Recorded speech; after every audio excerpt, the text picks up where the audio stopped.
Boom! I'm back. It's Crack, aka Anzo, occasionally Django. Nailed the intro that time. What can I say? I've been practicing. Not really. It took me like one practice just to get it right because I wasn't an idiot the first time round and forgot exactly what I was trying to say. Regardless, back again, doing another Star Wars Battlefront commentary, whatever. Go on French, whatever. Here again, on Hoth, this time playing as Rebels on the defense. Now, this gameplay, I mentioned it briefly in my last commentary upload of Battlefront. And basically, I said it would be interesting, but in a nutshell, I'm just going to let the cat out of the bag. It is basically a first uplink defense of the Imperials as the Rebels, in a nutshell. I don't know, maybe that's not describing it that well.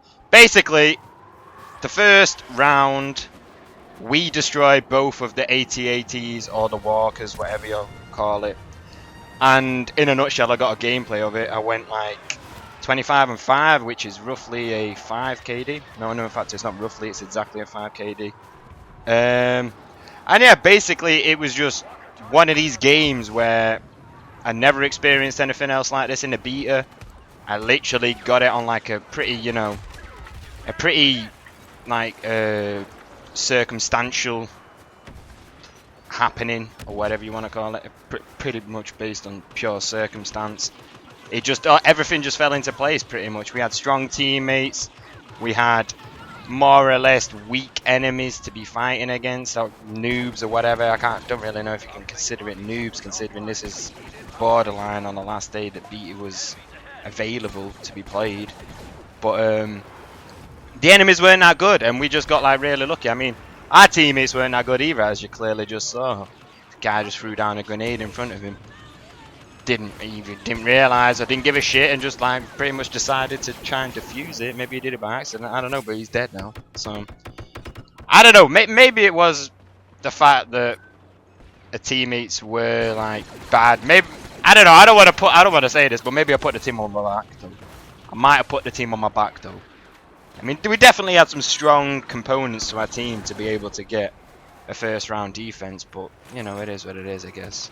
But mainly, all in all, what I really want to talk about is the fact of people saying that Hoth is unbalanced and how it's a lot easier for the Imperials to complete their objective over the Rebels to complete theirs. And this is kind of like the stamp of approval, like poof, approved or something like that, you know, in like red letters and like one of these old-fashioned ink stamps or whatever, you know.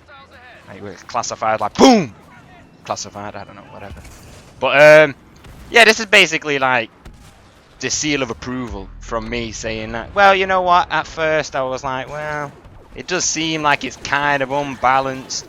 But then as time went on, I was like, you know what? It's not that unbalanced. You get closer and closer. The more you learn the game, and more you learn the aspects of the game and how to defeat the AT-ATs and so on and so forth. And you know, I found it funny initially to begin with that people were giving so much shit to you know, basically to DICE and whatever EA, and saying they've not thought this through, it's really unbalanced, you know. And I was one of them to begin with, but like I pretty much changed my tone almost instantaneously once I started to get to grips with the mechanics of the game and grasping how to do it and so on and so forth. But you know, it's basically I'll give you a rundown of the components that lead to getting a great defense to begin with. Obviously here I'm playing as Luke and I go on like a pretty crazy tear.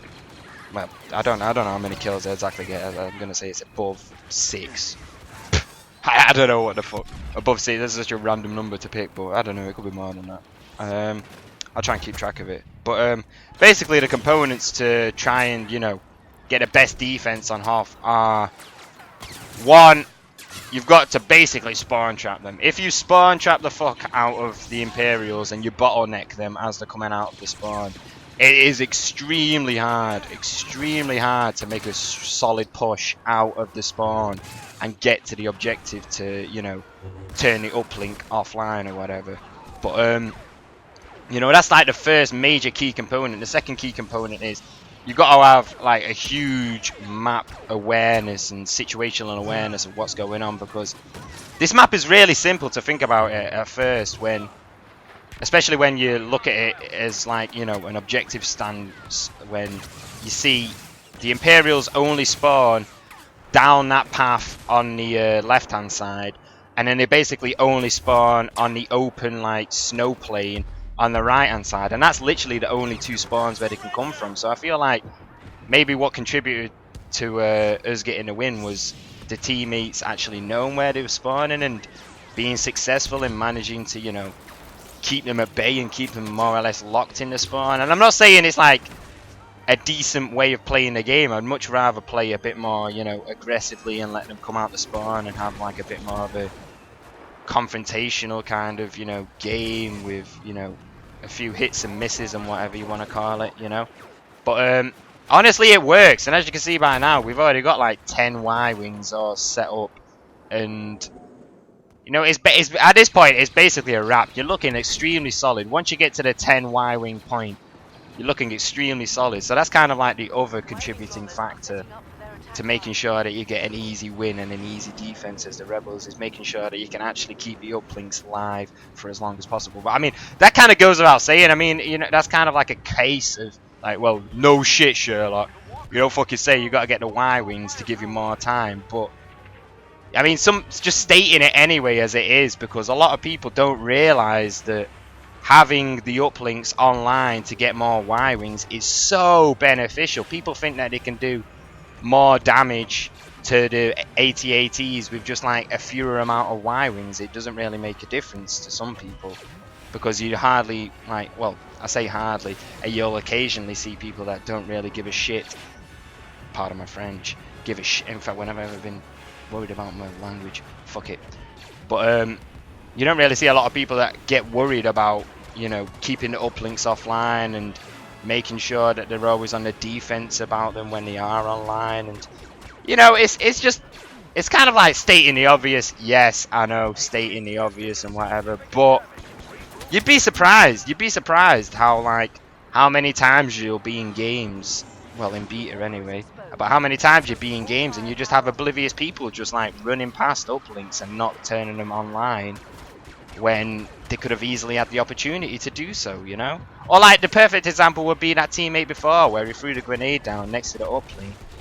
When you're dealing with situations like that, where this dude's throwing a grenade next to the uplink and he was about to turn it on, he had his like, you know, individual personal shield up or whatever, and he just decided not to avoid the blast radius of his own grenade. So what did he do? He fucking just tried to turn it on and he ended up killing himself.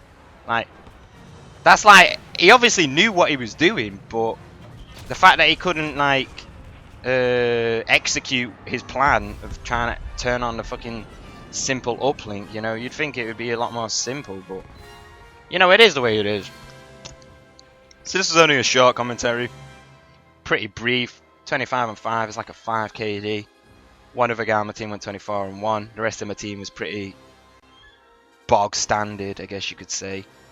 But yeah, me and this power dude basically pulled it in and locked it in for the team. But you know, it is the way it is, and I don't know. I've not really got anything else to say about the matter. It is the way it is, and it's gonna be the way it's gonna be. Peace. I'm out.